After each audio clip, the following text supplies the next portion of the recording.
My name is Captain Sarah Mitchell, and the day I received the Silver Star at the Pentagon was the day I learned that some people will smile at your face while wearing your blood on their hands. The ceremony room smelled like old wood polish and ironed wool. I remember that detail because it kept pulling me back to my grandfather's funeral when I was 9. The same heaviness in the air, the same hush that wasn't really silence but the sound of people trying not to breathe too loud. My dress blues felt tighter than they had that morning. The collar pressed against the scar at the base of my throat, the one I got in Aleppo when the second IED went off and a piece of the Humvee's window frame caught me as I was dragging Sergeant Ruiz out of the burning cab. Ruiz didn't make it. Neither did Corporal Thompson or Specialist Lee or 3 other men I trained with for 14 months. 6 soldiers, all under 30, all gone because somebody, somewhere, had handed our patrol route to people who wanted us dead. I didn't know yet, standing there in that polished room, that the somebody was sitting in the 3rd row. My Uncle Marcus was on the aisle. He'd worn his old dress whites, the ones from his Navy days, even though the buttons strained across his belly now and the gold trim had yellowed. He was 64 years old and the proudest man I'd ever known. Next to him, my older brother Daniel sat in a dark suit, scrolling his phone with one thumb the way he always did at family dinners, like he was waiting for something more important to text him. My mother sat on Marcus's other side, hands folded in her lap, eyes wet.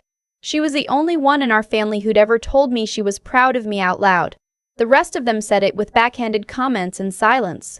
General Halverson called my name. I stepped forward. The Silver Star is a small medal. It surprises people the first time they hold one. It's lighter than you'd expect, lighter than the cost of earning it.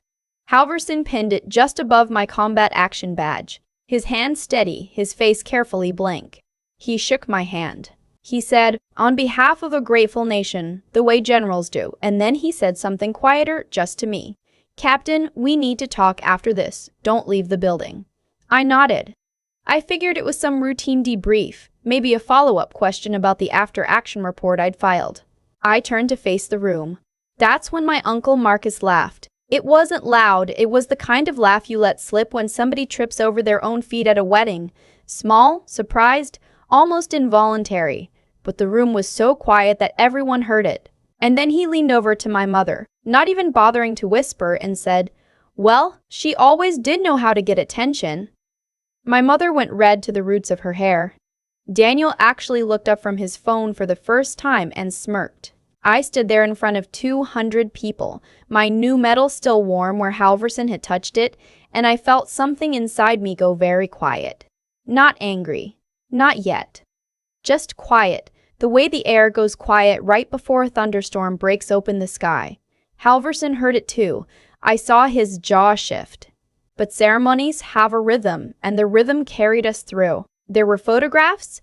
There were handshakes from people I didn't know. Congratulations from officers I'd only met in passing. A woman from public affairs asked if I'd be willing to do an interview.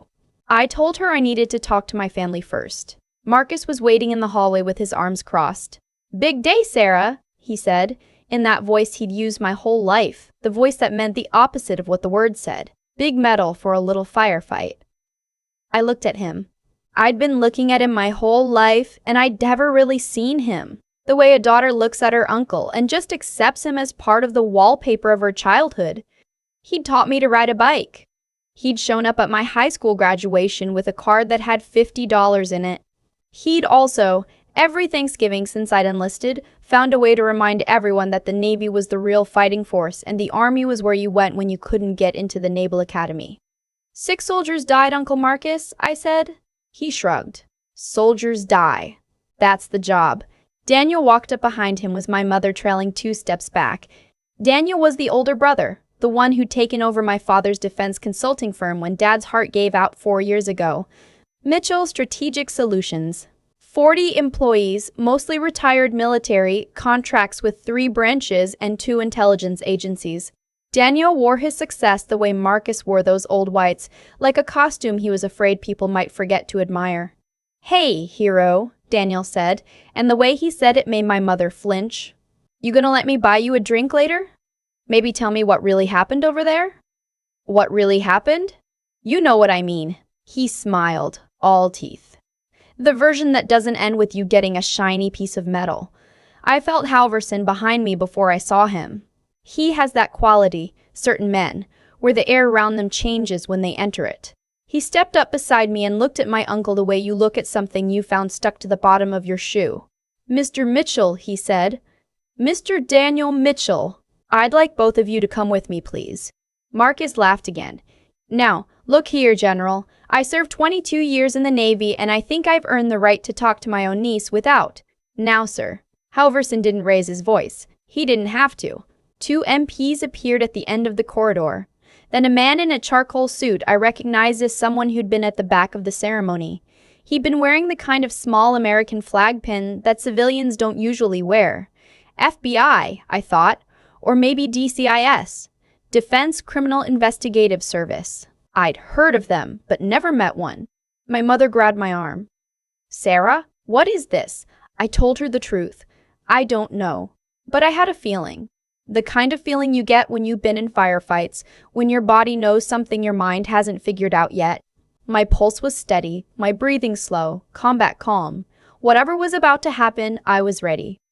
They walked us to a small conference room on the 2nd floor. The MPs stayed outside. Halverson, the man in the charcoal suit, my uncle, my brother, my mother, and me, all sitting around a table that had probably hosted 1,000 worse meetings than this one.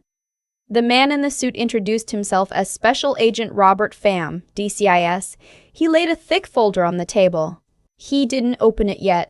"Captain Mitchell," Halverson said, "I want you to understand that what we're about to discuss is not your fault. I want you to hear that before anything else.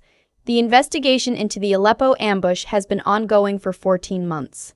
We didn't bring it to you sooner because we needed it airtight." Marcus was starting to look pale around the edges of his mouth.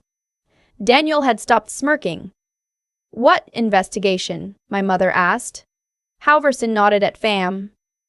Pham opened the folder. "On March 14th of last year," Pham began, "an Army Special Forces patrol consisting of 12 personnel was ambushed approximately 6 miles southeast of Aleppo. The attackers had advanced knowledge of the patrol's route, timing, vehicle composition, and the identity of the team lead. That information was not available to local assets. It originated from a classified pre-mission brief that was distributed to 17 individuals across 3 commands." He slid a piece of paper across the table to me. It was a list of names. Mine was second from the top. "We traced the leak," Pham said. "It took us 11 months. The intel was extracted from a Department of Defense subcontractor system by a man named Eric Hollis, who is currently in federal custody in Virginia. Hollis is cooperating. He named his middleman, a private security consulting firm called Sentinel Defense Solutions, headquartered in Tyson's Corner." Marcus made a small sound, almost a cough. Pham didn't look up. "Sentinel Defense Solutions is a wholly owned subsidiary of Mitchell Strategic Solutions." My mother said, "What?" "The transfer of intelligence to a foreign buyer was facilitated through Sentinel's books between October of last year and March of this year. The payments total approximately $45,000, broken into 3 wire transfers disguised as consulting fees." He laid out 3 bank records. The signatures on the wire authorizations were crisp and clear. Daniel's signature on one, Marcus's on another, both of theirs on the third. The air in the room did something strange. It went thin, the way it does at altitude. My mother whispered, "Daniel?" He wouldn't look at her. I stared at my uncle. I stared at my brother. I tried to find some part of either of their faces that would tell me this was a mistake, some flicker of innocent confusion, some sign that they were about to laugh and explain how this was all a misunderstanding. There was no flicker. There was just my brother going very still and my uncle's face turning the color of old paper. Halverson said, "Captain Mitchell, your name appeared in the intelligence packet that was sold. Your route, your call sign, your patrol composition. Your family sold you, Captain. They knew it was you. They knew." I felt my mother's hand on my arm again, tight enough that I'd find bruises the next day. "It wasn't supposed to be her patrol," Marcus said. The words came out before he could stop them. He looked like he wanted to swallow them back. "We didn't know she'd be on that route. The original assignment was Robertson's team. It was supposed to be Robertson." I think that was the moment something cracked inside me. Not from the betrayal, although the betrayal was there, working its way through me like a slow toxin. It cracked because of what he'd just admitted. He hadn't denied it. He'd negotiated, the way a child negotiates after getting caught with the cookie jar in his hands, trying to reframe the crime as a misunderstanding about the rules. You knew it was a rout, I said. My voice came out flat. You knew Americans would die. You just didn't know which ones. Sarah, 6 soldiers, Uncle Marcus? He couldn't look at me. He looked at his hands, those big hands that had taught me to bait a fishing hook when I was 7, and he said, "We didn't think it would be that many." Daniel finally spoke. The buyer said it was logistics. They said it was about disrupting supply routes. They didn't say, "You didn't ask." My voice was rising now. I didn't try to stop it. You didn't ask because you didn't want to know. You took $45,000, and you didn't ask. Fam was watching me carefully. So was Halverson. My mother was crying. Not the polite leaking tears she'd had at the ceremony. The real kind? The kind that come up from somewhere lower than your lungs. She kept saying Daniel over and over, like if she said his name enough times, the man she'd raised would come back into the body sitting across from her. He didn't. Fam closed the folder. Mr. Marcus Mitchell. Mr. Daniel Mitchell. You are both under arrest for espionage, conspiracy, and providing material support resulting in the death of United States service members. You have the right to remain silent. Anything you say can and will be used against you in a court of law. The MPs came in. They didn't put the cuffs on in front of my mother. I'll give them that. They walked Marcus and Daniel out into the hallway and did it there, where she couldn't see, but she heard the click. We all heard it. After they were gone, Halverson sat down across from me. My mother was bent over the table, her forehead resting on her arms, her shoulders shaking. Halverson waited a long time before he spoke. "Captain Mitchell," he said, "I am so sorry." I looked at him. I didn't have any words yet. They were coming. I could feel them gathering, but they weren't information. "There's more I need to tell you," he said. "Some of it isn't easy. Tell me. Your brother's firm has been on our radar for 19 months. We've had access to the books through a sealed warrant since August. Some of what we found predates the Aleppo leak. There were 2 earlier transactions, smaller ones, roughly $8,000 each. We believe those were test runs, lower value intelligence to establish trust with the buyer." "Who was the buyer?" He hesitated. Then he said, "We're not at liberty to discuss the foreign nexus yet, but it was hostile, and it was specifically interested in special operations targeting in the Levant." I nodded. I understood what he wasn't saying. The buyer had been hunting people like me, and my uncle and my brother had helped them. "The federal charges they're facing," Halverson said, "carry maximum penalties of life without the possibility of parole. The U.S. Attorney's Office in the Eastern District of Virginia is the lead. They are not going to plead us down. I want you to know that.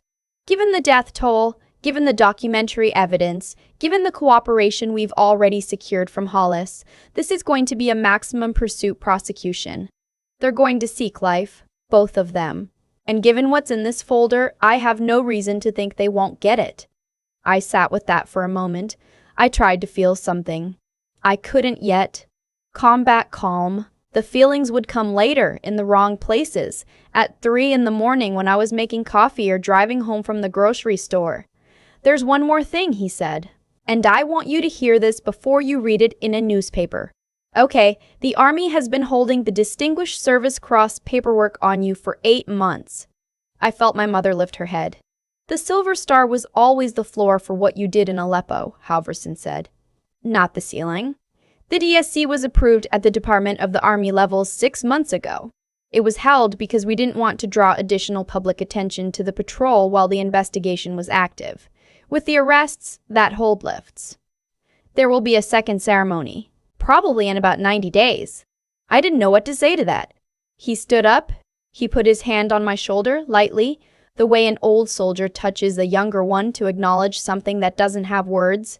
"Captain Mitchell," he said, "I served 32 years in this army. I have never been prouder to pin a medal on anyone than I was today, and I will be prouder still when I pin the next one." He left the room. It was just my mother and me then. She looked up at me. Her mascara had run down both sides of her face. She looked older than I'd ever seen her, older than she looked at my father's funeral. "Sarah," she said, "I didn't know. I swear to God, baby, I didn't know." I believed her. That was the thing. I believed her. And that was the only soft place left in the whole afternoon. I went around the table and I sat down next to her and I put my arms around her shoulders and we stayed like that for a long time. The story broke in the Washington Post 3 days later. Not the full classified picture, the unclassified bones of it, enough to make the trial impossible to spin away. Defense contractor brothers charged in espionage case linked to soldier deaths. Daniel's photograph was on the front page. My uncle's was below the fold. My phone didn't stop ringing for 2 weeks.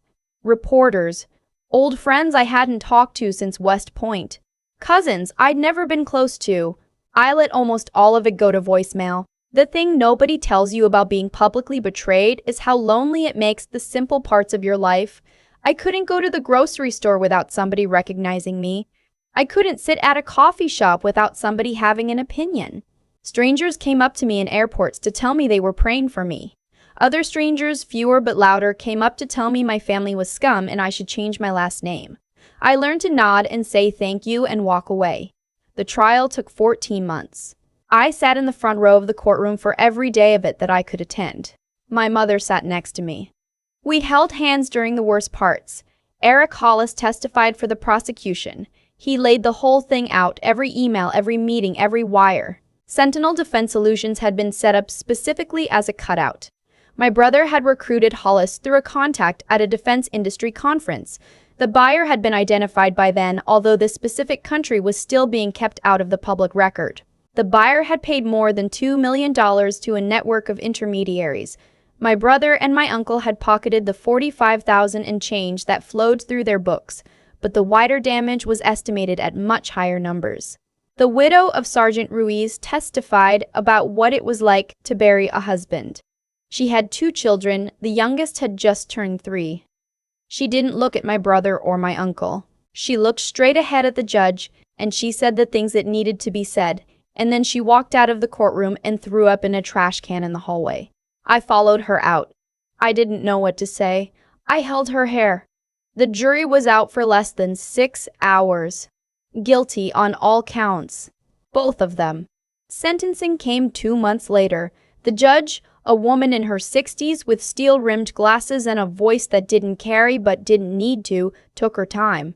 She read out the names of the 6 soldiers. She read out their ages. She read out the names of their children where they had them. She read for a long time. She sentenced my uncle Marcus to life in federal prison without the possibility of parole. She sentenced my brother Daniel to life in federal prison without the possibility of parole. She ordered the forfeiture of Mitchell Strategic Solutions in its entirety.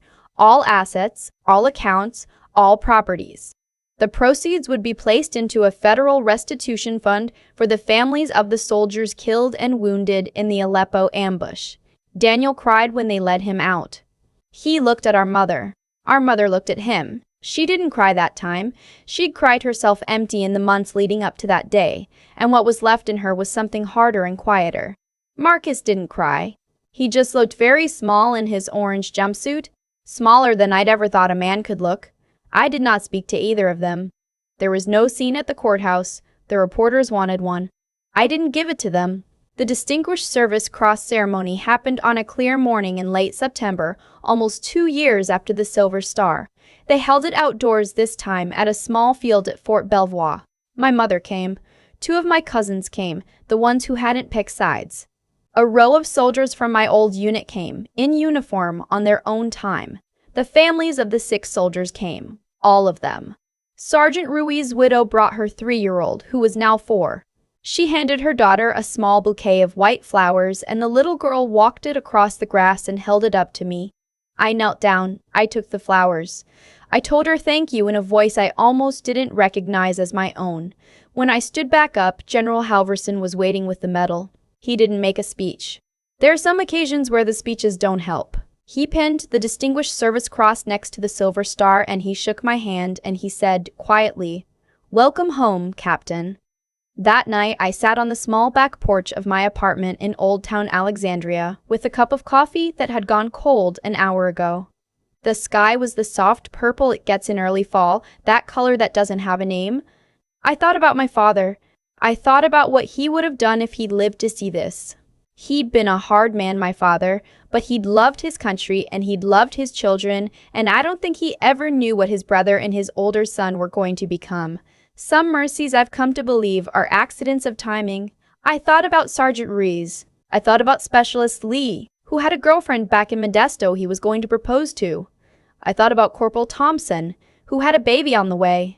I said all 6 of their names out loud on the porch, the way you say a prayer when you don't really know how to pray. I'd spent the last 2 years setting up a foundation in their names, the 6 Patriots Fund. The forfeited Mitchell family assets had been the seed money, ordered by the federal court as restitution. I'd added everything I could from my own savings, and then I'd done the work of raising the rest. The fund would put every one of those 6 soldiers' children through college, every single one, from kindergarten to their bachelor's degrees, full ride, books, and housing, and the small things people forget to budget for. I was a major now. The promotion had come through 6 weeks earlier. I was scheduled to take command of a training company at Fort Bragg in the spring. The phone in my pocket buzzed, a text from my mother. "Are you okay tonight, sweetheart?" I texted her back. "I am. I'll call you in the morning." I set the phone face down on the small metal table and I picked up the metal box that General Halverson had handed me at the end of the ceremony. Inside, the Distinguished Service Cross sat against blue velvet. Next to it, in the same box, sat the Silver Star. I'd asked them to put both medals together when I finally retired one day. The 2 of them, side by side, like 2 parts of the same story that couldn't be told without each other. The wind moved through the trees in the courtyard below me. Somewhere in the distance, a dog barked twice and then stopped. The city was settling into its night. My uncle Marcus would die in a federal prison in West Virginia. My brother Daniel would die in a federal prison in Pennsylvania. They would not see another free morning, another Thanksgiving dinner, another summer afternoon. The men they had been would be remembered, if they were remembered at all, as the men who had sold their own family for $45,000 and a promise of more. I thought about the worst wound a person can carry, and I thought about how my uncle had been right about one thing. Back in that hallway at the Pentagon. He'd said soldiers die, and that was the job. He just never understood that the job is also to make sure the right people pay for it. I closed the metal box. I went inside. I poured the cold coffee down the drain, and I made fresh, and I sat at my kitchen table and I started writing the speech I'd been asked to give at the Foundation's first scholarship awards 6 weeks from now. In front of 6 families who would never have their husbands and fathers back, but who would at least have a chance at the future their husbands and fathers had died for. I wrote until 2 in the morning. When I finally went to bed, I slept the way I hadn't slept in years. Some wounds don't bleed. Some justice doesn't make the front page. But it comes, eventually, if you live long enough and stand still enough to let it find you. It found me. I've thought a lot, in the years since that day at the Pentagon, about how a man becomes the kind of person my Uncle Marcus became. He didn't wake up one morning and decide to sell his niece's patrol route to a foreign buyer. It happened in smaller steps than that. A bitter Thanksgiving comment about the Army, a jealous remark when my father's firm went to my brother instead of him. A first transaction for $8,000 that felt, I imagine, like a clever trick rather than a crime. Each step made the next one smaller. By the time the third wire transfer cleared, the man who had taught me to bait a fishing hook when I was 7 was already gone, and the man wearing his face didn't even notice. That's the thing about character. It isn't something you have. It's something you build, one choice at a time, the way a stonemason builds a wall, and it's something you can unbuild the same way. My brother Daniel had every advantage a person could ask for. A good education, a good firm handed to him at 32, a mother who loved him, and he traded all of it for $45,000 he didn't even need, because somewhere along the way he had stopped doing the quiet, daily work of being a decent man. He had let his intelligence outrun his conscience, and intelligence without conscience is one of the most dangerous combinations a human being can carry into the world. I think often about Sergeant Rui's daughter. She'll grow up without a father because two men I called family decided their comfort was worth more than other people's lives, and I think about what I owe her, and what I owe the 5 other children who lost fathers that day. I don't owe them my anger. Anger is cheap, and it burns out fast. What I owe them is the long, unglamorous work of building something useful from what was broken. The scholarship fund, the mentorship, the phone calls on the anniversaries that nobody else remembers. If there's anything I want my own children to understand someday, it's this. Hard things will find you. You don't get to choose that. What you get to choose is who you become while you're carrying them. You can let betrayal harden you into someone smaller, or you can let it teach you what loyalty actually costs. And then you can spend the rest of your life trying to be worth somebody else's loyalty in return. My uncle laughed at me in that hallway. He thought he was clever. He thought he had figured out an angle the rest of us were too straight-laced to see. He is going to die in a federal prison in West Virginia, and his cleverness will not save him. I'd rather be the kind of person who walks slowly, sees clearly, and keeps her promises. That's the only kind of strength I've ever seen hold up under real weight.